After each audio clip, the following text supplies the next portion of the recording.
जब एक शख्स ना को भी हाँ समझने लगे तो मोहब्बत और जुनून के दरमियान फासला बहुत कम रह जाता है। तपिश एपिसोड 8 में भी हमें कुछ ऐसा ही देखने को मिला, जहाँ शहज़ाद अब भी शिफा को भूल नहीं पा रहा। लेकिन सवाल ये है कि क्या ये मोहब्बत है या एक ऐसी ज़िद जो सबकी ज़िंदगियाँ लपा कर सांस लेगी।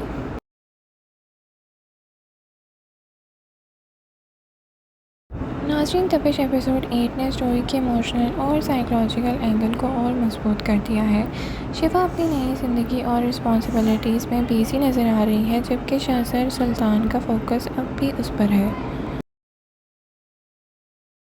ड्रामे का सेंट्रल कॉन्फ्लिक्ट अब और क्लियर होता जा रहा है। एक तरफ शादीशुदा ज़िंदगी और दूसरी तरफ एक ऐसा इंसान जो माजी को छोड़ने के लिए किसी हालत में तैयार नहीं। At least episode established Shahzad's intense attachment to Shifa despite her marriage to Maz, setting up the current conflict. नाज़रीन, एपिसोड 8 में शिफा का करैक्टर काफ़ी इमोशनल लगा। वो हर वक्त अपने घर वालों और अपनी शादी को प्रायोरिटी देती नज़र आती है।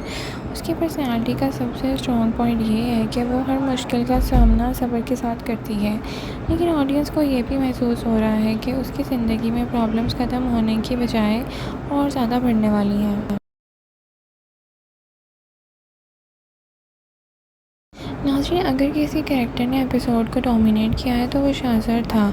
उसकी पर्सनैलिटी में इंटेंसिटी पहले दिन से ही बहुत ज़्यादा है, लेकिन अब वो और ज़्यादा डेंजरस लगने लगा है। शहज़ाद का प्रॉब्लम ये है कि वो अपनी फीलिंग्स को एक्सेप्ट करने की बजाय उन्हें जस्टिफाई कर रहा है।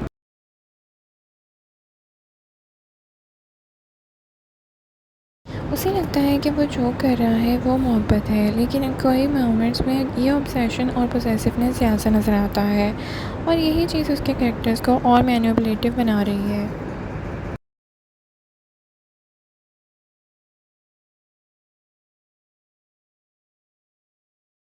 मॉस का कैरेक्टर अंडर एस्टिमेट रह जाता है, लेकिन अगर देखा जाए तो सबसे डिफ़िकल्ट सिचुएशन में वही है। एक तरफ उसकी नई शादी है और दूसरी तरफ शहज़ाद का शैडो हर वक्त उसकी ज़िंदगी के आसपास मंडलाता नज़र आता है। एपिसोड 8 में भी माजिक रिस्पॉन्सिबल और मेच्योर हस्बैंड के तौर पर नज़र आया।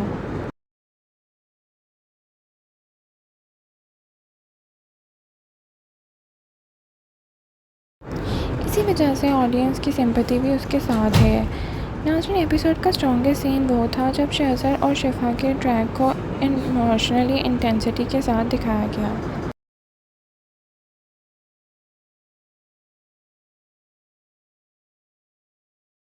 नाज़रीन, एपिसोड का स्ट्रॉन्गेस्ट सीन वो था जब शहज़ाद और शिफा के ट्रैक को इमोशनल इंटेंसिटी के साथ दिखाया गया। यह ऑडियंस को महसूस हुआ कहानी सिर्फ लव ट्रैंगल नहीं, बल्कि आप ये ट्रस्ट, ऑब्सेशन और पर्सनल बाउंड्रीज़ का इशू भी समझ सकते हैं। यही सीन एपिसोड को और इम्पैक्टफुल बनाता है।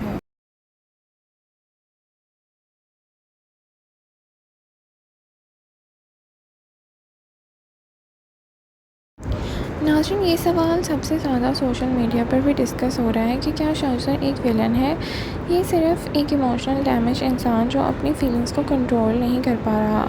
मेरे ख्याल में राइटर्स अभी उसे पूरे विलन नहीं दिखा रहे, लेकिन उसके actions definitely red flags create कर रहे हैं। और अगर अपने ऑब्सेशन को कंट्रोल ना किया गया तो खुद भी तबाह होगा और दूसरों को भी तकलीफ़ देगा। एपिसोड एक इम्पॉर्टेंट मैसेज देता है कि मोहब्बत और ऑब्सेशन एक चीज़ नहीं होती। किसी को छीनना और किसी को हासिल करना बहुत अलग है।